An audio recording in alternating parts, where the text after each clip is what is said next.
5ই June বিশ্ব পরিবেশ দিবস, তাই পরিবেশকে রক্ষা করার দায়িত্ব আমাদের। যখন বঙ্গ রাজনীতিতে তৃণমূলের জয় জয়কার, তারই ফাঁকে সবুজ আবির রাঙিয়ে তুলেছে দক্ষিণ 24 পরগনা জেলার মথুরাপুর। তৃণমূল কংগ্রেসের মনোনীত প্রার্থী অভিষেক বন্দ্যোপাধ্যায়ের স্নেহধন্য মথুরাপুর তপশিলি লোকসভা কেন্দ্রের ভূমিপুত্র বাপি হালদার বিপুল ভোটে জয়ী হয়েছেন। সেই উপলক্ষে জেলার সমস্ত মানুষেরা আনন্দে জয়ধ্বনি দিয়ে বরণ করে নেন তাঁকে। সাংবাদিক বৈঠকে জেলার সর্বধর্মের মানুষকে শুভেচ্ছা বার্তা দেন তিনি। আগামী দিনে পার্টির নেতৃত্বে ভালো কাজ করার আশ্বাস দেন বাপি হালদার। দক্ষিণ 24 পরগনা মথুরাপুর থেকে শুভ ঘোষের রিপোর্ট, সংবাদ এই সময়। দেখুন, এই জয় সমস্ত কুৎসা অপপ্রচারের জয়, মমতা বন্দ্যোপাধ্যায় উন্নয়নের জয় এবং মথুরাপুরের মানুষের জয়।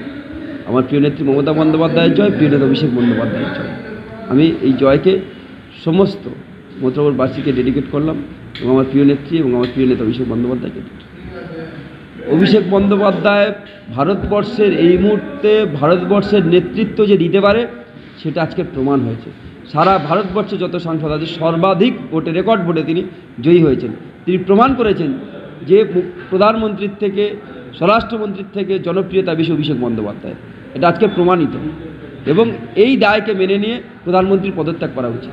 দেখুন, আমাদের নেতৃত্ব আছে, আমার প্রিয় সাংসদ অভিষেক বন্দ্যোপাধ্যায় আছেন, প্রিয় নেত্রী মমতা বন্দ্যোপাধ্যায় আছেন। দলের যা সিদ্ধান্ত সেই সিদ্ধান্ত আমার সিদ্ধান্ত। আগামী দিন পশ্চিমবঙ্গের বুকে বিজেপি বলে কিছুই থাকবে না, শুধু দেখতে থাকুন। আপনারা দেখেছেন গতকাল 3-4টে সিট শুধুমাত্র নির্বাচন কমিশন, বিজেপি কমিশন হয়ে তাদেরকে পাইয়ে দেওয়ার চেষ্টা হয়েছে এবং সেটা তারা করেছে। রাত 1:30টার সময় বালুরঘাট কেন্দ্রে সেখানে সার্টিফিকেট দেওয়া হচ্ছে, জয়ী ঘোষণা করা হচ্ছে। একেবারে পরিকল্পিতভাবে চক্রান্ত করে ওখানে আমাদের ক্যান্ডিডেট বিপ্লব মিত্রকে হারানোর চেষ্টা হয়েছে। আমরা নিশ্চিতভাবে দলনেত্রী বলেছেন এটাকে নিয়ে যেখানে যা করা সেটা করবেন এবং আমি এটুকু অনুরোধ করব যে গণতান্ত্রিক দেশে, গণতান্ত্রিক রাষ্ট্রে নির্বাচন কমিশন, মিনিমাম নির্বাচন কমিশনের যে ভূমিকা থাকা উচিত সেটা তারা করুক। আগামী দিন যেটা গণতন্ত্রের পক্ষে ভালো হবে, নইলে ভারতবর্ষের গণতন্ত্র আগামী দিন নষ্ট হবে যদি এইরকমভাবে নির্বাচন কমিশন পক্ষপাতমূলক আচরণ করে। আপনারা জানেন যে একজন মানুষ শুধুমাত্র সিপিএম বিজেপিকে প্রমোট করে একটা সলা পরামর্শ করে ওই এলাকার মানুষের উপর অত্যাচার নামিয়ে এনেছিল। আজকের বহরমপুরের মানুষকে আমরা ধন্যবাদ, কৃতজ্ঞতা জানাই। এতদিন পরে জগদ্দল পাথরকে সরিয়ে তারা সেখানে তৃণমূল কংগ্রেস প্রতিষ্ঠিত করেছে। উন্নয়নের জোয়ার আগামী দিন বহরমপুরের বুকে বইবে, এটা নিশ্চিত থাকুন আপনারা, অভিষেক বন্দ্যোপাধ্যায়ের নেতৃত্বে, মমতা বন্দ্যোপাধ্যায়ের নেতৃত্বে। এবং আমরা কৃতজ্ঞতা জানাই তাদেরকে, যারা ইউসুফ পাঠানকে তারা ভোট দিয়ে বিপুল মার্জিনে তৃণমূল কংগ্রেসকে জিতিয়েছে। 2,03,000 সামথিং।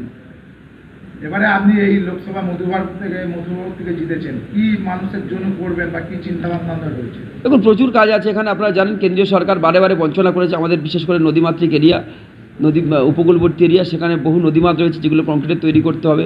ট্যুরিজমের একটা ব্যাপক সম্ভাবনা রয়েছে আমাদের এই জেলাতে, এই সিটের উপরে। সেখানে বকখালি যেমন আছে, সেখানে মৌসুমী আছে, সেখানে গোবর্ধনপুর আছে।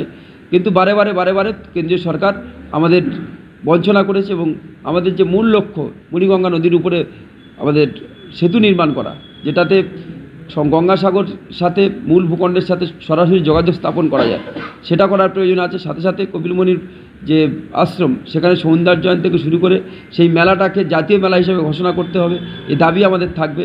এবং সর্বোপরি এই মথুরাপুরের মানুষের অধিকারকে প্রতিষ্ঠিত করতে হবে, এটাই আমাদের মূল লক্ষ্য।